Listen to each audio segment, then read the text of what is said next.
The Pigeon Man. Story by Jean-Pierre Abraham. Pictures by Alan E. Cober. Do you see that tower shining in the distance, rising high on the treeless plain? That is where Barnaby lives. No one knows when that tower was built, or why, or exactly how long Barnaby has lived there. But the people of this village think that the tower and the man are separate from time. That is, that both have been there always. You wonder why we wait here? You ask why we walk these ramparts at the end of the day. I will tell you. But first, you must learn something of the man who lives in that tower, and of his birds. Barnaby keeps pigeons, and no one is more clever with the birds than he. He is also better informed than anyone else for miles around, even though he never leaves his house. Barnaby's pigeons fly as fast as the wind, and they are so well trained that they can do astonishing things. There is always a lot of activity around the pigeon house. We see dozens of pigeons flying off each morning, carrying messages to the four corners of the earth. Then in the evening, we see the birds coming slowly over the horizon, gray with the dust of their journeys. They beat their wings before disappearing through the skylights, and the dust rises to shine in the glow of the dying sun. It is a beautiful sight. The pigeon house is enormous, and all the walls from top to bottom are lined with cubby holes. Inside each cubby hole is a bit of straw, a watering trough, and a salted codfish tail. There are hundreds, perhaps thousands of these cubby holes. At the very bottom of the pigeon house, Barnaby stores his provisions, and down there in the shade, he also keeps some plump pigeons with marvelously colored feathers. These special birds leave the house only once in their lives. If you want to reach the skylights where the birds enter and leave, you have to climb up a winding ladder in the middle of the pigeon house. The ladder rises as tall as the mast of a ship, and I've heard it said that in the evening, when all the pigeons come home, being inside that house is very like being on a ship with a sail blown by a brisk wind. The pigeons, you see, hop from bar to bar and bump into each other constantly, vying to see which of them will give his message to Barnaby first. Some days, when the news is good, and we always know when that is, because Barnaby does acrobatics on his ladder, all the pigeons flap their wings and fly in wide circles in the tower of the house. Their excitement, their secret excitement in the middle of that vast plain, is the most joyous storm imaginable. Afterwards, each pigeon goes to its own cubbyhole, eats a bit of the codfish tail, and goes to sleep. Barnaby himself leads an orderly life. He sleeps in a cubbyhole slightly larger than the others, does his cooking in another, and uses a third for his study. As for his marketing, each morning he sends one pigeon to the bakery, another to the grocery store, and another to the pastry shop. Each pigeon has a note tied to one of its legs. "Please give me 3 loaves of bread." Or, "Do you have a ripe cheese?" Or, "I'd like 1 more plum tart." The storekeepers are accustomed to this unusual way of shopping, and often they tie a note to the pigeon's other leg before releasing it. "Tomorrow is a holiday. I've sent you an extra tart." Or, "I've made some ice cream. Would you like some? Which flavor?"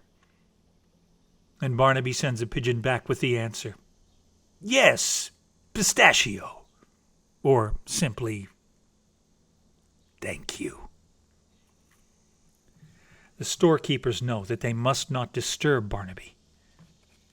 When they make their deliveries, they leave the groceries in a wooden bin near the door at the base of the pigeon house.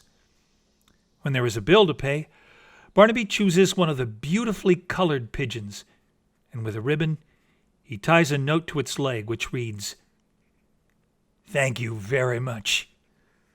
Please, keep the pigeon." Yet Barnaby does not lead as easy a life as one might imagine. From morning until night, he's busy sending some pigeons off, welcoming others, deciphering messages, answering them, cleaning cubby holes, instructing new pigeons, and looking after some aging ones who are not well.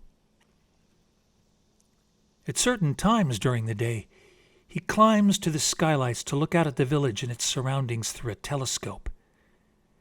That way, he creates an opportunity for novice pigeons to carry simple messages.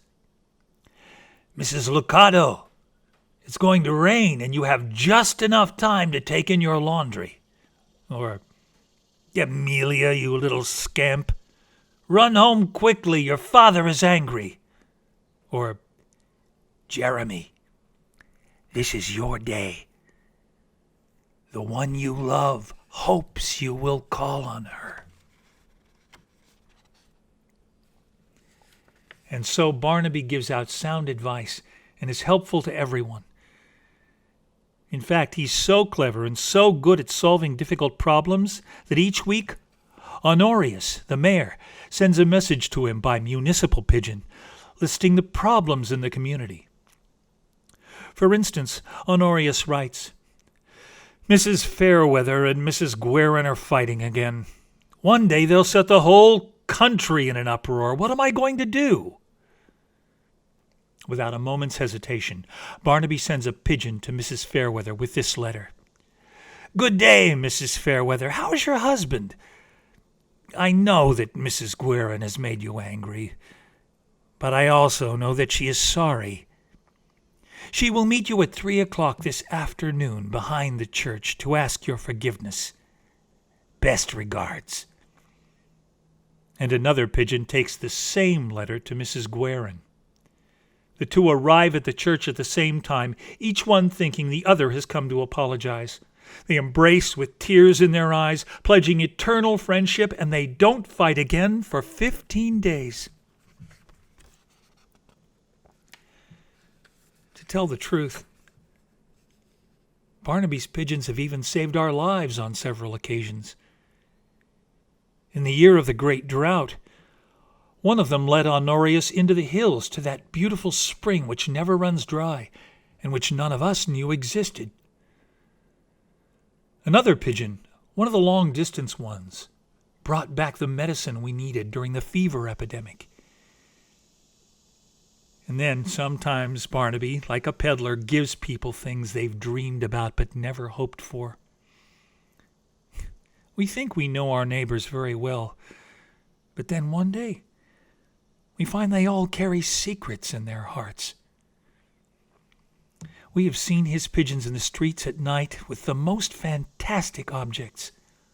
A crystal marble, a Chinese newspaper, a harp string. Who plays the harp? A key, a magnifying glass, a flower from another part of the world, the words of a song. Is there anyone whom Barnaby has not helped? But then you say to me, why doesn't he ever come to the village? Well, he would be given a king's welcome there. Well, there is a reason for his not coming. And we really don't like to tell this story because it reveals some bad things about us. One day, years ago, it was a spring day as a matter of fact, Barnaby, who may have been bored at the time, actually did come to the village. But no one knew that it was he. Honorius, the only one who might have recognized him, was taking a nap. Barnaby walked along gaily calling out, "Hello! Hello, everyone!" but everyone either glared at him or ignored him. We don't like strangers very much in this village. Besides, everyone thought this man had a curious look about him. They say that about all strangers here. He wandered about on the ramparts for an hour all by himself. And then, when school let out for the day, the children followed him, making fun of his old-fashioned clothes. I've heard it said that some of the children even threw stones at him, though I can't believe that children would be so cruel. And so Barnaby went back to his pigeon house and hasn't been seen since. Naturally, when Honorius heard about what had happened, he was very angry. He immediately sent a municipal pigeon to Barnaby with a letter of apology. Barnaby wrote back, "How can I blame them? They are more ignorant than they are malicious."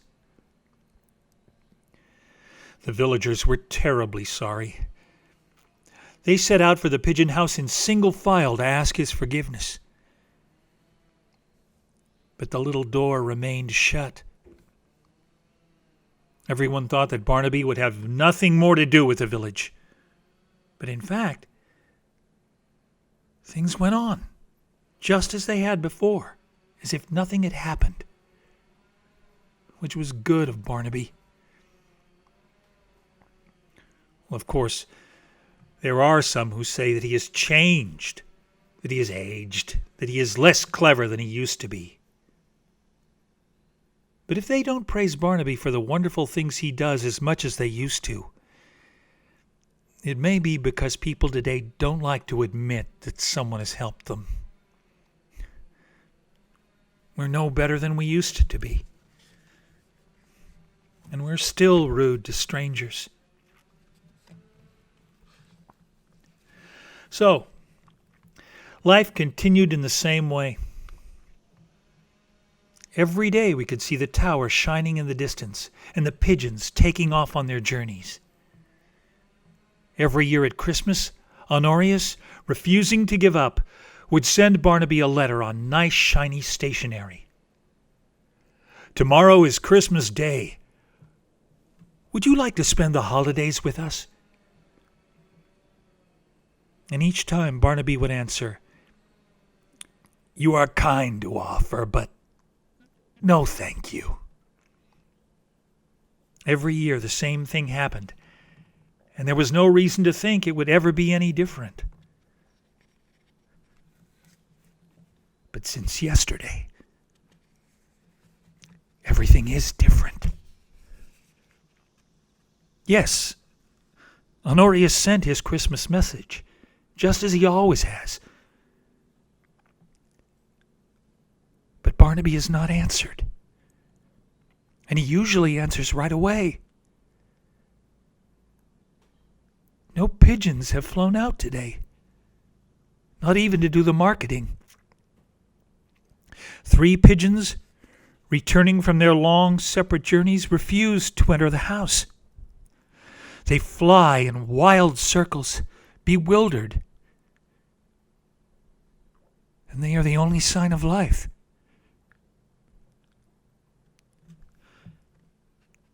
Some say that Barnaby may be dead, but we refuse to believe that. Yet why should this year be different from the others? We didn't sleep very much last night. Today is Christmas. It is evening now, and many of us walk the ramparts staring at the tower. None of us dares say it, but each of us thinks the same thing. Perhaps Barnaby is getting ready. Perhaps at last he is coming to see us. Without speaking, we walk, wondering why the 3 pigeons circle and recircle the tower. We watch the tower, hoping that the door will open, praying that the door will open.